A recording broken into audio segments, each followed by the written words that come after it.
कैसे हैं आप सब? उम्मीद करती हूँ अच्छे होंगे। मैं लेकर आ चुकी हूँ आप लोगों के लिए Soul Bride of the Mafia का न्यू एपिसोड। तो चलिए शुरू करते हैं। यहाँ पर वैष्णवी अपने काम वगैरह को ख़त्म करके जैसे ही अभी अपने रूम में वापस लौटी थी, लेकिन उसका दिमाग थोड़ा देर भी खाली रह सके ये तो पॉसिबल ही नहीं था।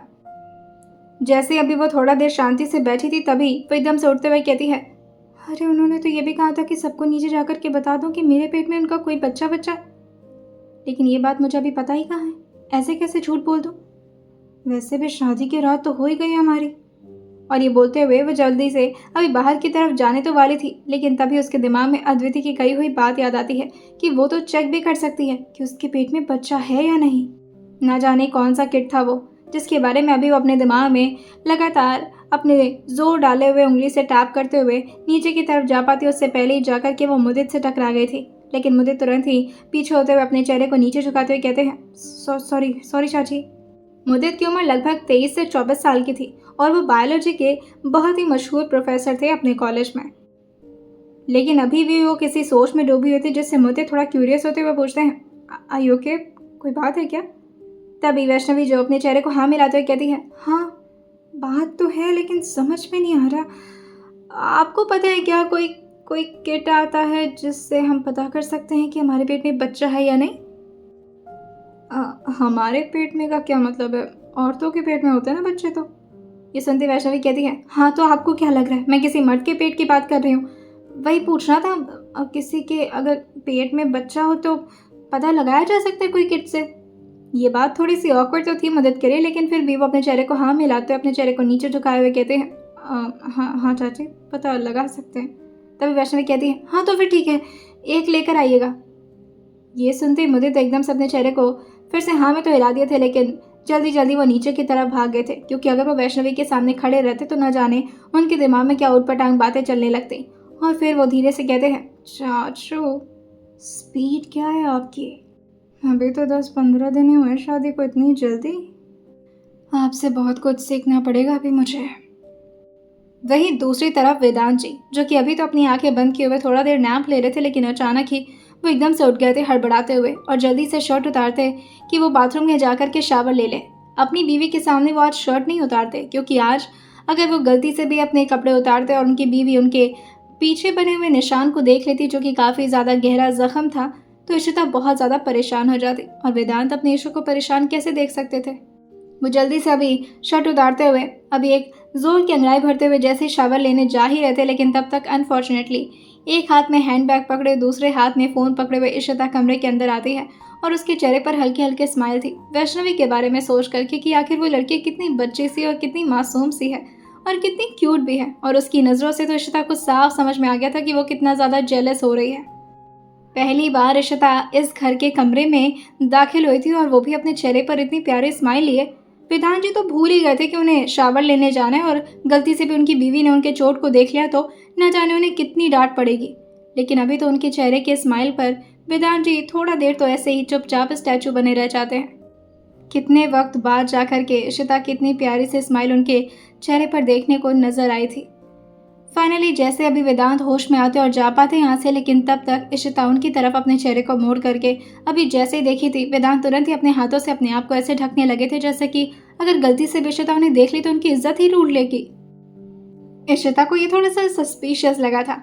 वो अपने हैंडबैग को और अपने फ़ोन को एक साइड में रखती है और फिर वेदांत की तरफ आगे बढ़ते हुए पूछती है, क्या हुआ और ऐसे क्यों खड़े हो? वेदांत हल्का हल्का पीछे होते हुए कहते हैं, नहीं कुछ नहीं, वो मुझे नहाने जाना था। हाँ तो ठीक है, नहाने जाने तो ऐसे ये हाथ क्यों लगा रखा है? तभी वेदांत जो थोड़े अपनी भवें सिकोड़ करके इशिता की तरफ देखते हुए कहते हैं, हाँ तो क्या मतलब है? मेरी कोई इज्जत नहीं है? मैं छुपा नहीं सकता अपनी इज्जत? ये सुनते इशिता थोड़ा हंसना तो चाह रही थी, लेकिन फिर भी स्ट्रिक्ट लहजे में कहती है, वेदांत व्हाट नॉनसेंस, ऐसा भी क्या तुम्हारे पास जो मतलब ये क्या तरीका है? ऐसे जैसे मेरे सामने पहली बार आए हो, ऐसे क्यों रिएक्ट कर रहे हो? इशिता बहुत ज़्यादा कंफ्यूज हो रही थी और साथ में उसे समझ में नहीं आ रहा था कि आखिर उसके हस्बैंड इस तरह से उसके आगे बढ़ने पर इतना पीछे क्यों भाग रहे हैं। तभी वेदांत एकदम से उसको रोकते हुए कहते हैं, एक मिनट रुको, तुम अपनी जगह पर स्टैचू हो जाओ। और तुम्हें क्या लगता है सिर्फ लड़कियों की इज्जत होती है, लड़कों की कोई इज्जत नहीं होती है? हमें देख लो तुम लोग, अगर हम तुम्हें देखें तो शर्म आ जाती है, हमारे अंदर कोई शर्म नहीं होती? तो तुम्हें शर्म आ रही है? पर जहाँ मुझे लगा था मर्द तो एकदम निहायत ही बेशर्म होते हैं, और तुम तो सबसे ज्यादा हो। तुम्हें कब से शर्म आने लगी? इशिता को थोड़ा तो अजीब लग रहा था कि वेदांत कुछ तो छुपाने की कोशिश कर रहे हैं। उनके शरीर पर जो भी जख्म के निशान थे, अगर इशिता देख लेती तो परेशान हो जाती। अब ये बात वेदांत कैसे बताते इशिता को? ये एक तरफ इशिता आगे बढ़ती जा रही और वेदांत पीछे जाते जा रहे हैं। अब वो एकदम से जाकर के दीवार पर ही लड़ गए थे और इशिता जो कि उनके क्लोज आते हुए कहती है, हाथ हटाओ, देखना है मुझे। तभी वेदांत जो थोड़ा शर्माते अपने चेहरे को दूसरी तरफ मोड़ते हुए कहते हैं, अगर तुम ऐसे करोगी तो मैं जाकर के तुम्हारी मॉम से बता दूंगा। तभी इशिता हरकत के साथ अपने कमर पर हाथ रखते हुए पूछती है, क्या बताएंगे आप?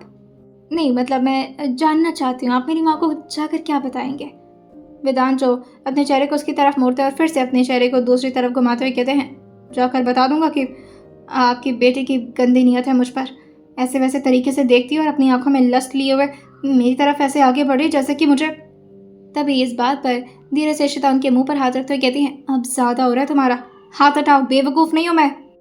तभी झटके से वेदांत ने उसके दोनों हाथों को पकड़ रखा था और इस बात का ध्यान रखते हुए कि इशिता को कुछ भी उनके चेस्ट पर लगे निशान नजर न आए, जिसकी वजह से इशिता को बहुत ही ज़्यादा क्लोज लाते हुए उसके चेहरे की तरफ अपने चेहरे को झुकाते हुए पूछते हैं, सोच लो, अगर तुमने मुझे ऐसे देखा तो अगली बार तुम भी मेरे सामने ऐसे आओगी तो शर्माओगी नहीं, और खबरदार जो खुद को कवर करने की कोशिश की तो।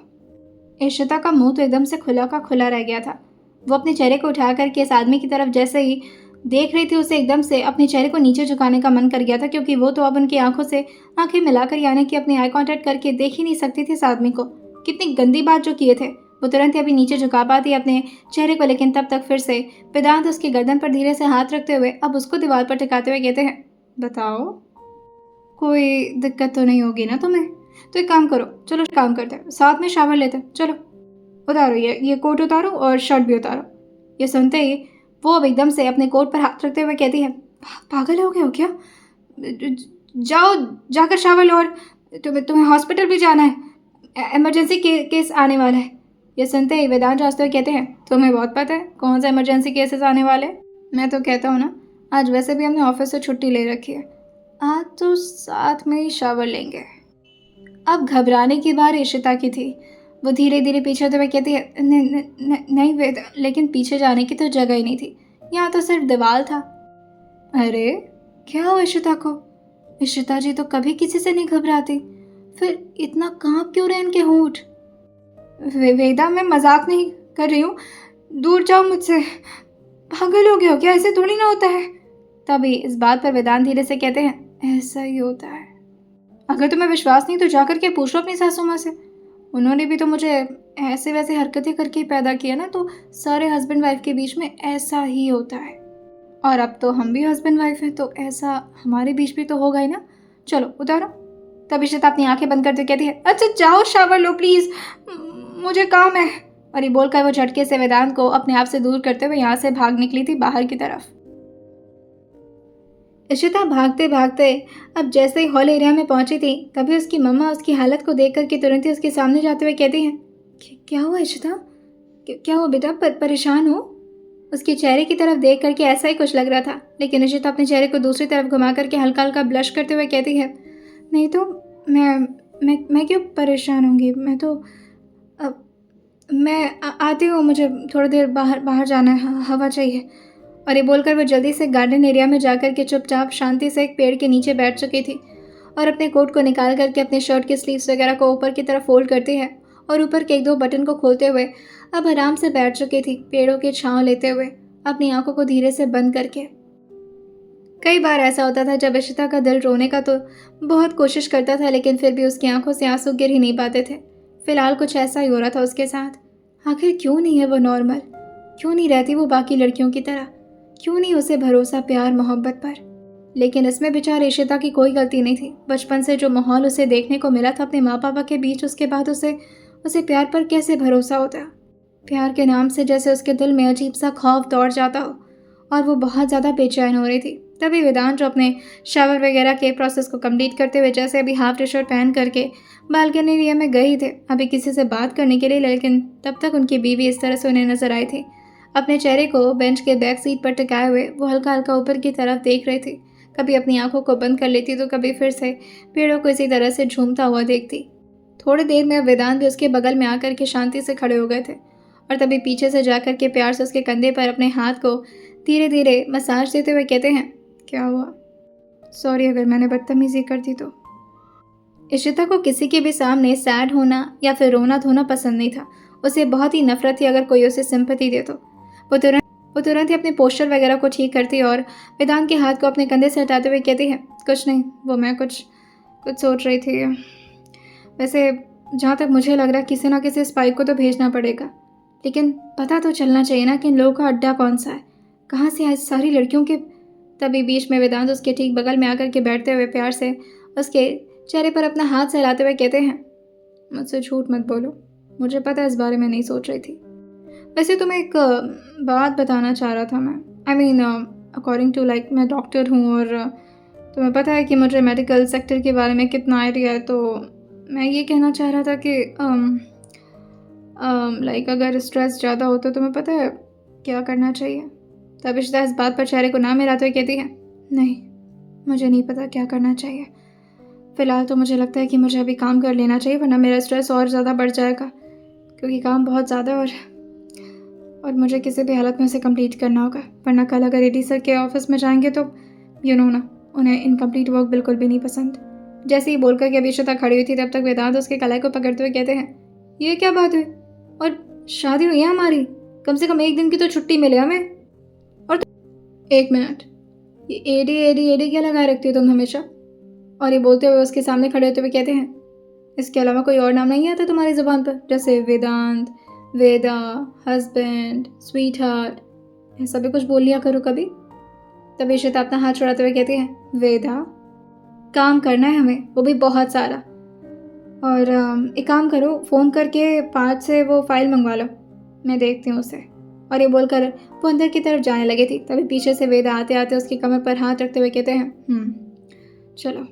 वैसे हाँ, मैं स्ट्रेस के बारे में बात कर रहा था। तुम्हें पता है साइंटिस्ट ऐसा मानते हैं कि अगर ज़्यादा स्ट्रेस हो तो अपने पार्टनर के साथ अगर आप तुम सुन रही हो, तब इशिता अपने चेहरे को ना मिलाकर कहती है, कमर से हाथ हटाओ, माँ देख रही हैं। और ये बोलकर वो अंदर की तरफ जाने लगी थी। वेदांत के इतने अच्छे प्लान पर कितने आराम से पानी फेर दी थी इशिता, बात ही नहीं सुनती थी। तभी मिस्टर वेदांत अपने कॉलर को ठीक करते हुए अंदर की तरफ जाते हुए अपने मन में ही सोच लिए थे, आज कुछ भी हो जाए, इन सारे ट्रॉमा से बाहर निकालने के लिए अगर थोड़ी ज़बरदस्ती इशिता के साथ करनी पड़े तो उन्हें कोई प्रॉब्लम नहीं है। और फिर वो भी क्लास 6 से तो वेट कर रहे थे इस लड़की का, अब ये कब तक हाँ करने वाली उन्हें। उनकी भी कोई दिली ख्वाहिश थी, कुछ अंदरूनी चाहत थी जो कि उन्हें पूरी करनी थी इशिता के साथ, लेकिन ये लड़की तो उन्हें भाव ही नहीं दे रही है। दूसरी तरफ यहाँ पर कोई अपने सर को झुकाए हुए लगातार बहुत बुरी तरह से सामने बैठे इस इंसान से डांट सुने जा रहा था। आज एडी सर के ऑफिस का माहौल कुछ ज़्यादा ही गर्म लग रहा था, क्योंकि आज सब लोगों की वोट लगने वाली थी। पता नहीं क्यों मिस्टर एडी का मूड बहुत ज़्यादा ऑफ था आज। वैसे उनका मूड ठीक रहे ये भी कम ही पॉसिबल होता था, लेकिन आज तो पार्थ की वजह से वो कुछ ज़्यादा ही गुस्सा थे। How can you be this much irresponsible Parth? तुम्हारी वजह से एक टेंडर चला गया मेरे हाथ से, और तुम्हें क्या लगता है तुम्हारी इस तरह की लापरवाही में और दिन तक झेलने वाला हूँ? मैं सब नोटिस करता हूँ, लेकिन मैं कुछ बोलता नहीं, उसका मतलब ये नहीं कि मैं कुछ बोल नहीं सकता पार्थ। अगर आज पूरा दिन तुमने काम करके ये फाइल कंप्लीट नहीं किया ना, आई एम टेलिंग यू, कल से तुम नजर नहीं आओगे मुझे। सारी डांट को शांति से पार्थ, जो कि बहुत ही प्यारे शख्स थे, वो अपने चेहरे को नीचे झुकाए हुए सुनते जा रहे थे और साथ ही उनकी आंखों में तो आंसू भी आ गए थे। वो अपने हाथ में सारे फाइल्स वगैरह को पकड़ते हुए अब जल्दी जल्दी बाहर की तरफ जाने लगे थे और इसी तरह से अपनी मुंडी को नीचे झुकाए हुए। तभी सामने से आ रहे रांच से वो जाकर के टकरा जाते हैं, क्योंकि उन्हें तो अंदाज़ा ही नहीं हुआ था कि सामने से कोई आ रहा है। लेकिन रांच ने उनके फाइल्स को गिरने से बचा लिया था और सारे फाइल को अपने एक ही हाथ से संभालते हुए उनके हाथ में देते हुए कहते हैं, आजकल ध्यान कहाँ है तुम्हारा, काम में भी मन नहीं लग रहा। और लेकिन तब तक पार्थ, जो कि मुंह बनाते हुए यहाँ से जा चुके थे, जैसे कि उनके दिल की फीलिंग्स को तो कोई समझ ही ना रहा। छोटे बच्चे की तरह मासूम सी शक्ल बना करके वो तो यहाँ सिर्फ वो चक्कर हो गए थे, लेकिन रांच को ही थोड़ा सा अजीब लगा था। फिलहाल रांच को भी डांट नहीं सुनना था, जिसकी वजह से वो भी जल्दी से केबिन के अंदर जाते हुए और एक दो फाइल आगे बढ़ा करके मिस्टर एडी का साइन लेते हुए धीरे से कहते हैं, सर 36 लड़कियों के बारे में डिटेल्स निकाली है सर हमने, और सब में एक चीज़ कॉमन मिली है कि सब कॉर्पोरेट जॉब करते थे। और सर कोई किडनैपिंग नहीं हुई है, फिर पता नहीं कैसे। तभी एडी जो रांच की तरफ देखते हुए कहते हैं, जब तक पूरी इन्फॉर्मेशन नहीं मिल जाती है मेरे सामने लेकर आधी बात मत आया करो। और हाँ, एक और काम करो, 2 दिन पार्थ के ऊपर नज़र रखोगे तुम। अगर वो ठीक से काम नहीं करता है तो तीसरे दिन मुझे नए असिस्टेंट चाहिए रांच। Okay sir. और ये बोलते हुए रांच जल्दी से यहाँ से निकल लिया था, क्योंकि उसे पता था अगर वो यहाँ पर रहेगा तो बहुत ज़्यादा ही डांट पड़ जाएगी। लेकिन रांच भागने वालों में से नहीं थे। चाहे एडी को कितना भी गुस्सा क्यों ना आए, वो थप्पड़ ज़रूर खा लेते थे एडी से, लेकिन कभी उनसे दूर जाने की कोशिश नहीं करते थे। हमेशा उनके साथ उनके सेवियर बनकर रहते थे। अजीब से थे मिस्टर एडी। सबको लगते थे कि कितने ज़्यादा स्ट्रांग है, लेकिन दिन भर बिना खाए जीते थे। न जाने कहाँ से आती थी उनके अंदर यह स्टैमिना। वहीं उनकी आंखें दिन भर खुली रहती थी और रात भर भी तो उन्हें काम ही करना होता था। अभी वो अपने ऑफिस से बाहर निकल रहे थे, क्योंकि अब उन्हें अपनी फैक्ट्री वगैरह पर राउंड लेना था और उसके लिए उन्हें घर तो जाना ही पड़ता। लेकिन अभी वो घर जा रहे थे तब तक उन्हें नज़र आते हैं पार्थ, जो कि अभी काम कर रहे थे और शांति से काम करते करते रोते हुए खड़े होकर के अपने हाथ में फाइल लेते हुए कहते हैं, चलो काम तो हो गया, कल के लिए छुट्टी ले लेता हूँ सर से। और ये बोलते हुए अभी जैसे ही बाहर निकल पाते उनको रोता हुआ मिस्टर एडी ने देख लिया था, जिससे वह घबराते हुए अपने आंसू को पोंछते हुए कहते हैं, सर फाइल हो गया। लेकिन उनको इस तरह रोता हुआ देखकर केडी पहले तो फाइल लेते, लेकिन उनका ध्यान इस वक्त सिर्फ पार्थ के चेहरे पर था और वो गुस्से में इस आदमी को देखते हुए कहते हैं, तुम्हें पता है ना कि तुम्हारी एज क्या है? छोटे बच्चे नहीं हो अब तुम पार्थ। तभी पार्थ अपने चेहरे को नीचे झुकाते हुए कहते हैं, हाँ सर मुझे पता है, मैं 24 का तो हो ही गया हूँ। तभी इस बात पर उनके कंधे पर हाथ रखते हुए कहते हैं, 26 हो तुम। ये सुनते ही पार्थ जो अपने चेहरे को हाँ मिलाते कहता है, हाँ सर, हाँ 26 का हूँ मैं। सॉरी सर, मैं ध्यान रखूँगा, आइंदा से कोई गलती नहीं। लेकिन अभी मिस्टर एडी गलती की बात नहीं कर रहे थे, बल्कि पार्थ के आंसू को देख करके वो उसे समझाने की कोशिश कर रहे थे कि मर्द इस तरह से रोते नहीं हैं, बेवकूफ़ है क्या ये आदमी। लेकिन अब मिस्टर एडी ने अपने दिल के दर्द को छुपा रखा था। इसका मतलब ये थोड़ी ना कि सारे मर्द भी अब इसी तरह से बन जाए, कठोर, बहुत ही ज़्यादा स्ट्रॉन्ग और सामने वाले को दिखाएं कि वो कितने ज़्यादा रूड है, मगर अंदर से पूरी तरह से वो टूटे हुए कांच की तरह बिखरे हुए इंसान हो। अब पार्थ को रोना आ रहा था तो आ रहा था। वो तुरंत ही उसे अब कैबिन के अंदर बुलाए थे। उसे लगा था कि फिर से मिस्टर एडी जी डांटने वाले हैं और बॉस डांटेंगे तो हम डांट सुन लेंगे। वो धीरे से कहते हैं, बॉस बाकी का काम कल कर लूँगा। कितने प्यार से बात करते थे पार्थ। तभी यहाँ सामने मिस्टर देशमुख जो फाइल की तरफ खोलते तो हैं और अपना ध्यान भी पहले तो लगाए थे, लेकिन फिर फाइल को एक साइड में रखते हुए अब पार्थ की तरफ देखते हुए कहते हैं, हुआ क्या है तुम्हें? 1 हफ्ते से खोए खोए कहाँ रह रहे हो तुम और चल क्या रहा है? तभी उनके मुंह से निकल जाता है, मेरी ज़बरदस्ती शादी कराई जा रही है सर, और मेरी वाइफ की भी इंगेजमेंट है, वो भी 15 दिन में शादी हो जाएगी उसकी। सर मैं शादी नहीं करना चाहता किसी और से।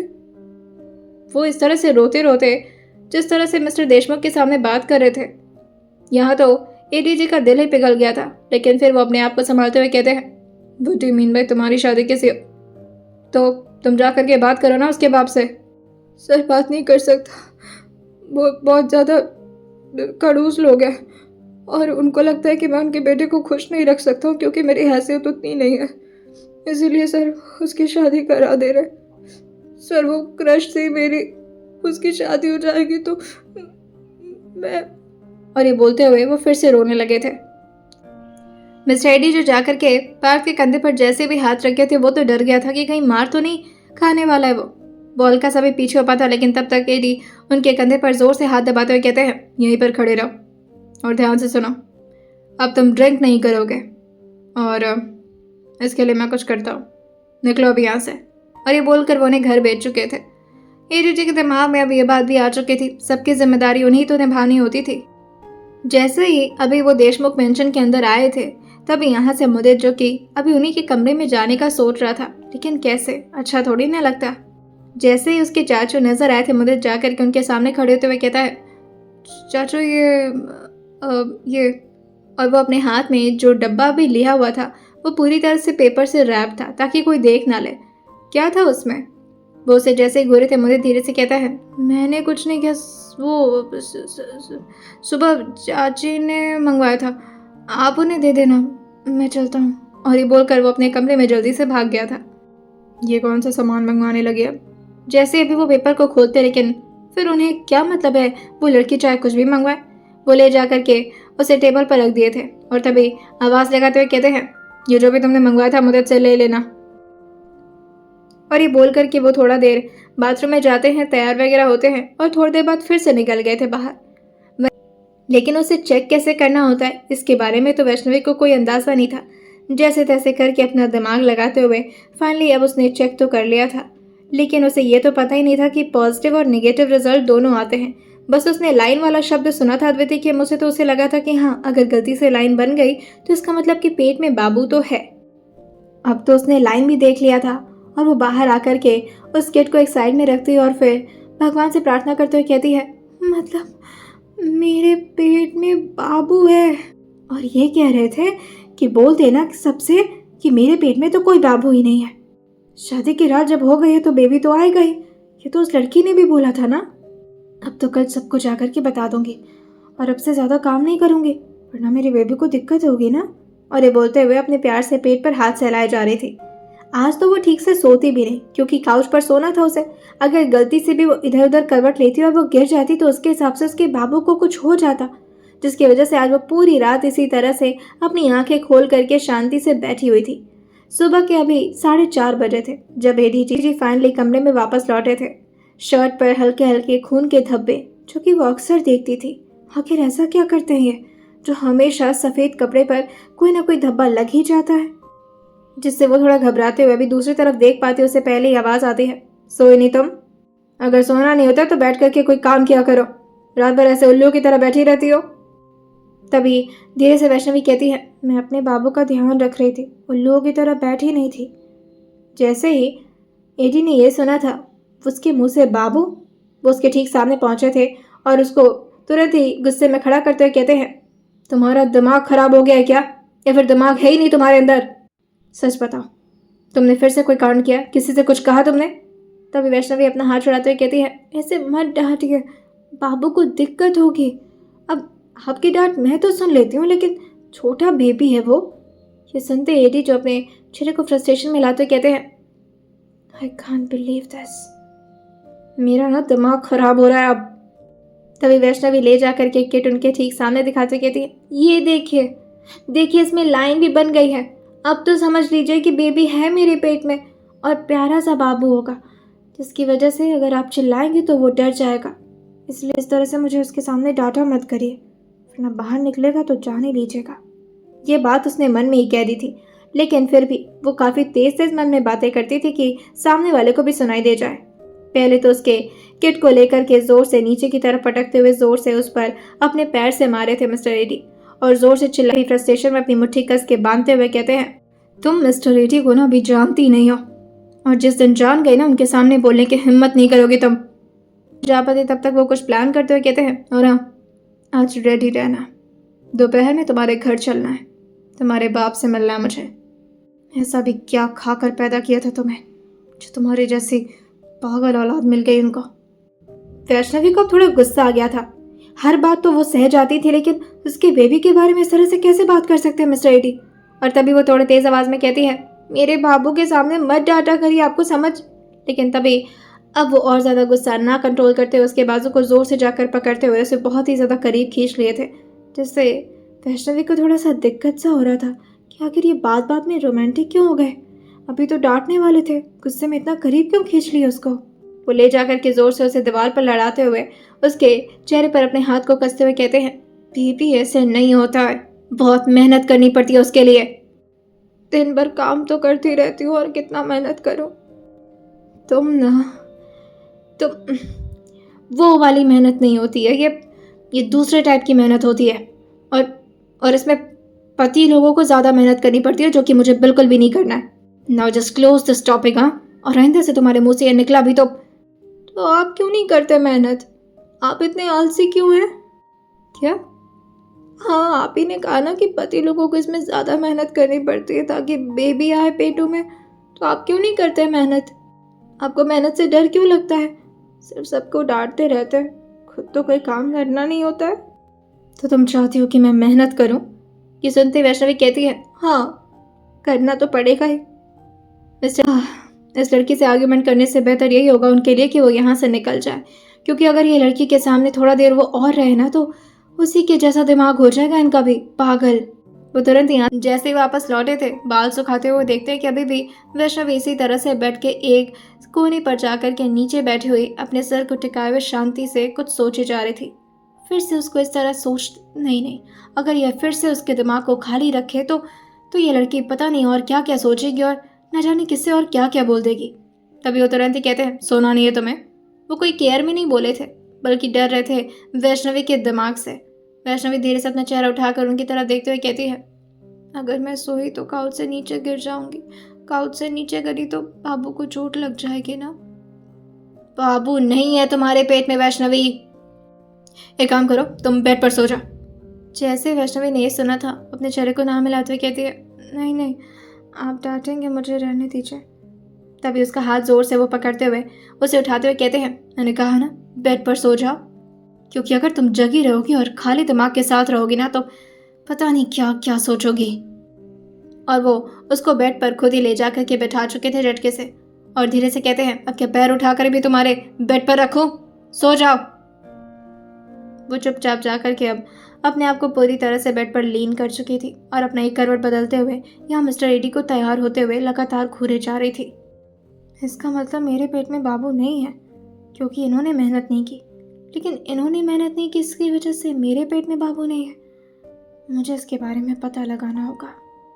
जाते जाते वो एक और बार वैष्णवी की तरफ देखते हुए कहते हैं, दोपहर 12 बजे तक रेडी रहोगी।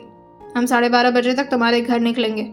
तुम्हारे बाप को बहुत मिस कर रहा हूँ मैं। और ये बोलते हुए वो बाहर निकल गए थे। वैष्णवी को नींद तो आ ही रही थी, और इतने दिनों बाद या यूँ कह ले कि जिंदगी में पहली बार उसे इतना कंफर्टेबल बेड मिला था। इतना कोजी फील हो रहा था उसको। वो आराम से अब बेड पर पसर करके अपनी आंखों को बंद करके अच्छे अच्छे सपने देखते हुए सो चुकी थी। लाखों प्रॉब्लम्स हो उसकी ज़िंदगी में, लेकिन खुश रहने तो मिजाज था वैष्णवी का। उन सारी प्रॉब्लम से लड़ना सीख चुकी थी वो, क्योंकि वो डरपोक नहीं थी। उसने अपनी ज़िंदगी को समझ लिया था कि उसकी ज़िंदगी में तकलीफ़ें तो रहेंगी, लेकिन मस्ती करने का बहाना क्यों छोड़े वो। दूसरी तरफ यहाँ पार, जो कि शांति से डरे सहमे तरीके से बैठा हुआ था एडीजी के ठीक बगल में। आज एडीजी गाड़ी ड्राइव कर रहे थे, और जो उनकी स्पीड थी, बेचारे पार्थ क्या, कभी कभी तो रांश को भी घबराहट होने लगती थी कि कहीं सर कोई एक्सीडेंट ही ना करवा दे। लेकिन एडीजी गाड़ी ड्राइव कर रहे थे। उनकी ड्राइविंग स्किल बहुत ही ज़्यादा अमेजिंग थी। यहाँ तो पार्थ को लग रहा था कि अब जान गई कि तब जान गई, लेकिन वो सारी गाड़ियों को बड़े आराम से ओवरटेक करते हुए निकलते जा रहे थे। पार्थ की इतनी भी हिम्मत नहीं थी कि वो पूछ सके कि आखिर वो लोग जा कहाँ पर रहे हैं। पार्थ जो रात भर बेचारा रोते रोते सो नहीं पाया था, जिसकी वजह से उसकी आंखें लग चुकी थीं, और जब आंखें खुलती हैं तो उसके ठीक बगल से आवाज़ आती है, उतरो।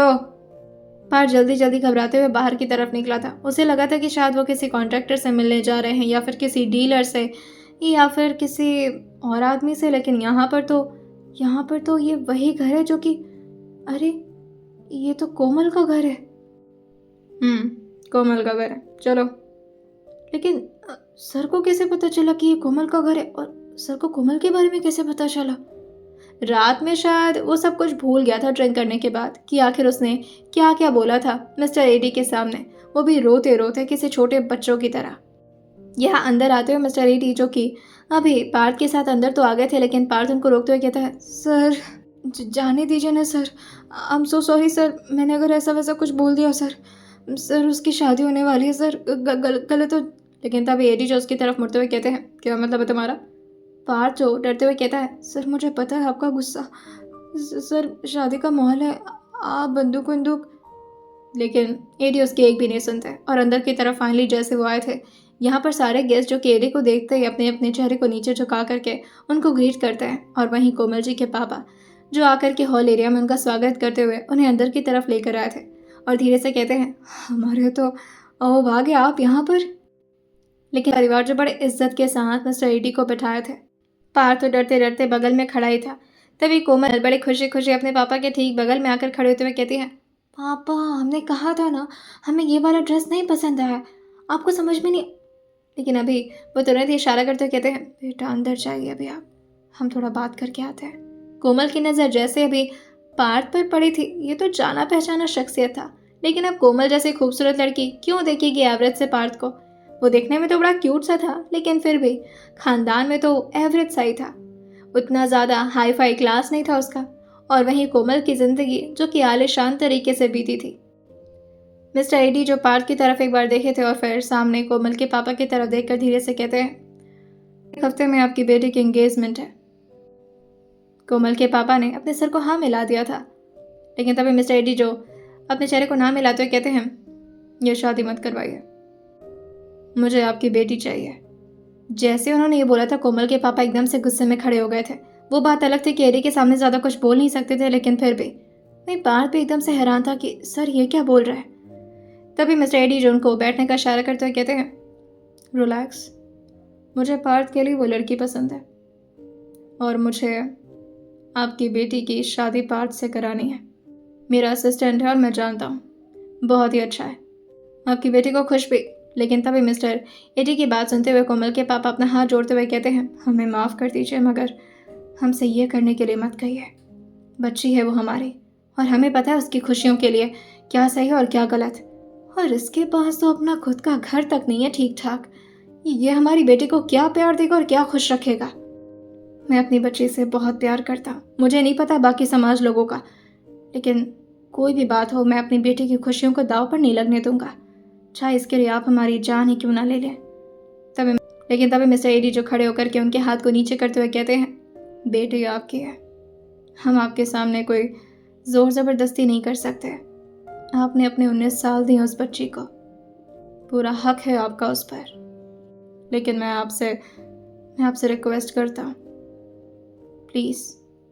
मिस्टर एडी किसी से रिक्वेस्ट कर रहे हैं, वो भी अपने असिस्टेंट के लिए। लेकिन कोमल के पापा फिर भी नहीं मानते, क्योंकि पता था कि आखिर एडी कैसे इंसान है, उनके असिस्टेंट कैसे इंसान होंगे, वो कैसे हाँ कर सकते थे। और ऊपर से पार्थ, जिसके पास तो अच्छी ना तो रहने की जगह है, ना तो उसके पास कोई गाड़ी है, ना बंगलो है, ये कैसे। लेकिन उसके बाद कोमल जी के पापा के इस ख्वाहिश को भी वो पूरा करते हुए कहते हैं, एक हफ्ते के अंदर इसके पास सब कुछ होगा, इसका अपना बंगलो होगा, इसकी अपनी गाड़ी होगी, और ये बहुत खुश रखेगा, इसकी गारंटी मैं देता हूँ। और अगर आपकी बेटी को कुछ भी हुआ तो उसका गुनहगार मैं हूँगा। और ये बोलते हुए अब एडी जी ने अपने हाथ को उनके सामने जोड़ दिया था। यहाँ जितने भी परिवार वाले, रिश्तेदार वाले थोड़ी दूर पर खड़े थे, वो एडी जी को इस तरह से हाथ जोड़ता देख करके आपस में एक दूसरे के साथ बातें करना शुरू कर दिए थे कि आखिर एडी जी भी किसी के सामने हाथ जोड़ सकते। पार्थ का तो फिर से रोना निकल रहा था। अब एडी के सामने क्या ही बोलते। उनके भी चेहरे पर हल्की स्माइल आ गई थी। कोमल जी के पापा, जो कि वाकई इस वक्त ऐसा महसूस कर रहे थे कि आखिर क्या वाकई ही याद में उनके सामने हाथ जोड़ रहे हैं, वो अपने चेहरे को हाँ में हिलाते हुए अब मान गए थे इस रिश्ते के लिए। और फिर धीरे से पार्थ की तरफ देखते हुए कहते हैं, अगर इस आदमी के पास एक हफ्ते के अंदर रहने की जगह और गाड़ी हो जाती है तो हमें कोई एतराज़ नहीं। हम अपनी बेटी से इस बारे में ज़रूर बात करेंगे और हम इस रिश्ते को भी रोक देंगे। बाहर आते आते पार्थ तो समझ ही नहीं पा रहा था कि आखिर अंदर क्या करके आए हैं सर। उसे तो ज़रा भी उम्मीद नहीं थी कि मिस्टर एडी ऐसे भी हो सकते हैं। देशमुख साहब ये वो बेचारा कंफ्यूज ही था।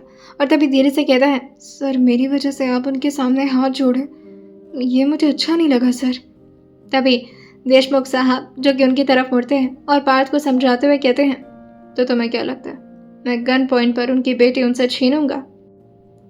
पापा की जान होती हैं बेटियां, और किसी को भी यह हक नहीं है कि किसी के बाप से ज़बरदस्ती करके उसकी बेटी को लिया जाए। तभी पार्थ धीरे से पूछता है, पर सर अगर वो हाथ जोड़ने पर भी नहीं मानते तो तब तो आप गन पर। लेकिन तभी वो अपने चेहरे को ना मिलाते हुए कहते हैं, तो पैर पड़ जाता उनके, लेकिन बिना बाप के मर्जी के उनकी बेटियों को नहीं अपनाया जाता पार्थ। 19 साल दिए उन्होंने अपनी बच्ची पर, हक है उनका। और फिर वो आगे बढ़ते हुए कहते हैं, और शादी बहुत ही ज़्यादा प्योर रिलेशन होता है, ऐसे ज़बरदस्ती करके शादी नहीं की जाती। ये बोलते हुए आकर के गाड़ी में बैठ चुके थे और अब गाड़ी पार्थ ही ड्राइव करने वाला था। लेकिन स्पीड तो उफ क्या स्पीड थी उनकी। लेकिन एक तरफ एडी का चेहरा ऐसा था जो कि दूसरों के लिए इतना ज़्यादा सॉफ्ट, और वहीं दूसरी तरफ जैसे वो देशमुख मेंशन में पहुंचे थे, अभी तो 12:30 बजे भी नहीं थे। वहीं यहाँ वैष्णवी जी तैयार तो हो चुकी थी सारे काम को करने के बाद। सुंदर सी खूबसूरत सी साड़ी पहनकर अपने प्रॉपर मेकअप वगैरह में तैयार होकर के अभी जैसे ही वो ड्रेसिंग टेबल के चेयर से उठी थी कि देखती है कि मिस्टर एडी जो अभी अभी तुरंत दाखिल हुए थे कमरे के अंदर, और उसको फिर से इतना सजा सवरा देख करके फ्रस्ट्रेशन में अपने चेहरे को दूसरी तरफ घुमाते हुए कहते हैं, ये हमेशा ऐसे क्यों तैयार हो जाती है? इसे कोई आइडिया भी है कितनी प्रॉब्लम होती है मुझे? तभी वैष्णवी जो जल्दी से खड़े होकर उनके सामने आते हुए कहती है, ठीक तो लग रही हो ना? अब आपके साथ पहली बार जा रही हो ना अपने घर, तो मैंने सोचा अच्छे से तैयार होकर जाऊं, वरना क्या कहेंगे वो लोग कि इनके ससुराल वाले तो इन्हें अच्छे से सजा कर ही नहीं रखते। ध्यान से तो एडी उसके चेहरे की तरफ देखे भी नहीं थे, कहीं ऐसा ना हो कि उनके ये रिवेंज वाला जो भी उनके दिमाग में ख्याल था वो कमज़ोर पड़ जाए इस लड़की को देख करके, जिसकी वजह से वो दूर लगे दूसरे शीशे की तरफ मुड़ चुके थे और यहाँ पीछे वैष्णवी तैयार हो रही थी जिस पर उनकी नज़र पूरी तरह से अटक चुकी थी। तभी उनके चेहरे पर हल्का सा स्मर्क आ गया था कुछ सोचते हुए, और वो अपने आप से ही कहते हैं, कोई आइडिया भैया, इतना सच सवर कर तुम अपने बाप को अपने हाथ से मारने जा रही हो? खैर, तुम्हारे हाथों से ही आज इतना अच्छा काम करवाने वाला हूँ मैं, तुम्हें मुझे थैंक्स करना चाहिए। आइए जानते हैं आने वाले एपिसोड में क्या होने वाला है और क्या करने वाले थे एडी, अब कहाँ लेकर जा रहे हैं वैष्णवी को। आइए जानते हैं इसे आने वाले एपिसोड में, और सुनते रहे Soul Bride of Double Mafia सिर्फ और सिर्फ स्टोरी विद सौम्या के साथ।